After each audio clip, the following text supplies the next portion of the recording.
એમને વાયક આપ્યું અને સંતો ભક્તોનું દર્શન કરાવ્યા તે બદલ તેમનો ખૂબ ખૂબ આભાર. તેમજ આપણા વ્યાસપીઠ ઉપર બિરાજમાન પરમ પૂજ્ય સંત શ્રી વડોદરાથી નાનદાસ સાહેબ વધાર્યા છે, એમને પણ વંદન. તેમજ અહીંના આપણા પરમ પૂજ્ય સંત શ્રી સાહેબ શ્રી પેલાદરામ સાહેબ એમના પાવન ચરણો મારા કોટી કોટી પ્રણામ.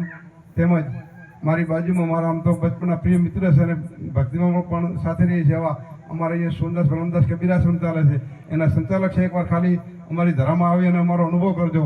અમારે વખાણ નથી કરવા એમના, પણ એકવાર અમારા કબીરાશ્રમ વધારેના સંચાલક છે અને સામે એમનું મકાન જ છે. અહીંયા આવતા જતા સંતોનો આશરો છે, એટલે એમને પણ લાખ લાખ વંદન કરું છું. બાજુમાં અમારા રમેશભાઈ અથવા વ્યાસપીઠ પર બિરાજમાન દરેક મારા અહીંયામાં બિરાજમાન દરેક સંતોના પાવન ચરણોમાં મારા કોટી કોટી પ્રણામ.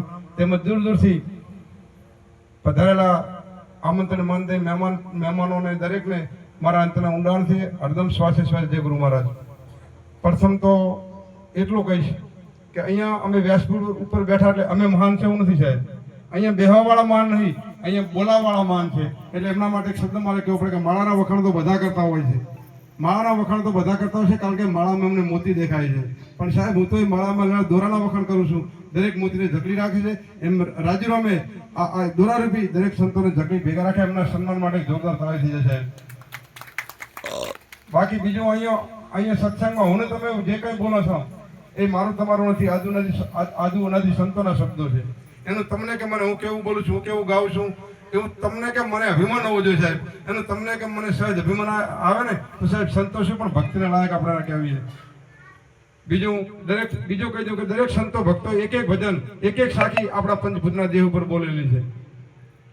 એ શબ્દો પણ આપણે યાદ કર્યા જેવા છે. એક સાખીમાં કીધું કે સાહેબ તુજમે यूं बसे जैसा तले में तेल ज्ञान की धानी फेरेले और देख लो उसका खेल. જેમ તલની અંદર તેલ છુપાયેલું છે એમાં પંચભૂતના દેહમાં આપણા પરમ કૃપાળુ પરમાત્મા છુપાયેલા છે.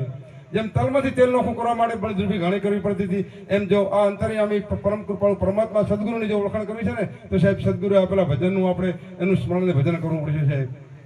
અને આ વાતો સદગુરુના તરણે જ્યાં સમય મળે એવી નથી બાપુ. બધા કે અમુક લોકો ગુરુ કરાવવાની જરૂર નથી સાહેબ. ગુરુ વગર તર્યા નથી, તરવાના નથી. જો ગુરુ કરાવવાની જરૂર ના હોય તો રામને કૃષ્ણ ગુરુ શા માટે કરાવ્યા હતા? એટલે દરેકને ગુરુ સદગુરુ ચરણે આપણે જવાનું છે, ગુરુના વચનમાં રહેવાનું છે. હવે ટૂંકમાં કહી દઉં કે અહીંયા હું તમે જે બોલો મારા તમારા શબ્દ ઘણી વખત કહું, અત્યારે કહું છું કે સદગુરુ ચરણે જવાનું. આ જિંદગી મળી છે વારે વારે મળવાની નથી, અને આ જિંદગી મનુષ્ય અવતાર સુધારવા માટે સદગુરુ કરવા જોઈએ. હવે સદગુરુ કેવા હોવા જોઈએ? ટૂંકમાં હજી કહું કે સંતોના શબ્દો છે. સંતોએ ગુરુના 3 પ્રકાર બતાવ્યા છે. નાનદાસ આપણા સંતોએ ગુરુના 3 પ્રકારો બતાવ્યા છે: નૌકા ગુરુ, પતા ગુરુ અને ઢેફા ગુરુ. હવે નૌકા ગુરુ કોને કહેવા? નૌકાને હોળી થાય. નદીના આ કિનારેથી નદીના હમા કિનારે આપણને પાર ઉતારે એવા નૌકારૂપી ગુરુની જરૂર છે. આપણે પોતે તરે ને આપણને તારે.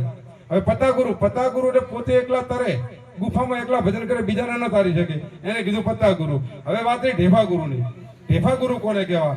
ઢેફા ગુરુ એટલે અત્યારે મારા જેવા જગતમાં આચાર્યો વધી ગયા છે બાપુ, નાનદાસ બાપુ. મને ખુદને ભક્તિ શું વસ્તુ છે, ભજન શું વસ્તુ છે, સત્સંગ શું વસ્તુ છે, સ્મરણ શું વસ્તુ, મને ખુદને ખબર નથી. અને છેલ્લો લઈને ગામડે છેલ્લા મોડવા મળ્યું. હું એ ડૂબે ને મારી પાસે મારા અનુયાય ડૂબે. એટલે આપણે સંતો કહેતા કે ગુરુ લોભી છેલ્લો લાલ શું, દોનું ખેલે દાવ, દોનું ડૂબે બાપડે ચડી પથ્થર કી નાવ. ગુરુ લોભી છેલ્લો લાલ છે શું કરે? બે જ ના ડૂબે. એટલે સંતો કે સદગુરુ ऐसा कीजिए जैसी पूनम की चांद, तेज आपे तपे नहीं उल्टा वे आनंद. एक साखी में सदगुरु ऐसा ना कीजिए जैसा बोरड़ी का बोर, ऊपर रंग लालन भयो भीतर રહ્યા કઠોર.